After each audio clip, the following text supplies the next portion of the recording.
Mr. Cohen, I'd like to quickly pick up on some previous lines of questioning before getting into my own, so I may go a little quickly to get it all in 5 minutes. First, my colleague from Vermont had asked you several questions about AMI, the parent company of the National Enquirer.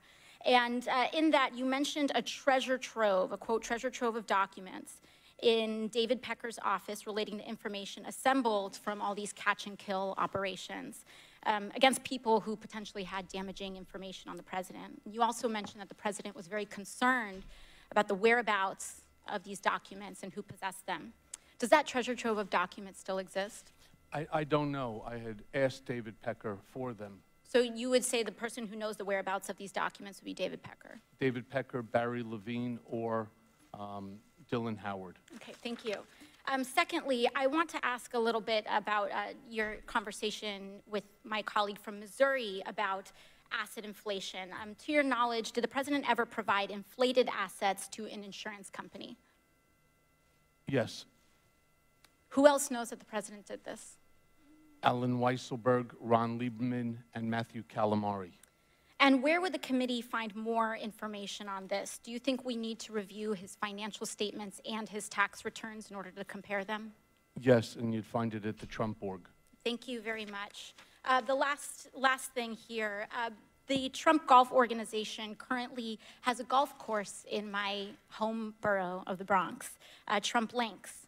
I drive past it every day, going between the Bronx and Queens. In fact, the Washington Post reported on the Trump Links Bronx course in an article entitled, "Taxpayers Built This New York Golf Course and Trump Reaps the Rewards." That article is where many New Yorkers and people in the country learned that taxpayers spent $127 million to build Trump Links in a, quote, generous deal, allowing President Trump to keep almost every dollar that flows in on a golf course built with public funds. And this doesn't seem to be the only time the president has benefited at the expense of the public. Mr. Cohen, I want to ask you about your assertion that the president may have improperly devalued his assets to avoid paying taxes. According to an August 21st, 2016 report by the Washington Post, while the president claimed in financial disclosure forms that Trump National Golf Club in Jupiter, Florida, was worth more than $50 million, he had reported otherwise to local tax authorities that the course was worth, quote, no more than $5 million. Mr. Cohen, do you know whether this specific report is accurate? It's identical to what he did at Trump National Golf Club at Briarcliff Manor. Do you know, to your knowledge, was the president interested in reducing his local real estate bills, tax bills? Yes. And how did he do that?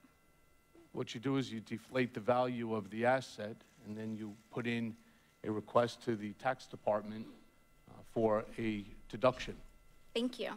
Now, in October 2018, the New York Times revealed that, quote, President Trump participated in dubious tax schemes during the 1990s, including instances of outright fraud that greatly increased the fortune he received from his parents.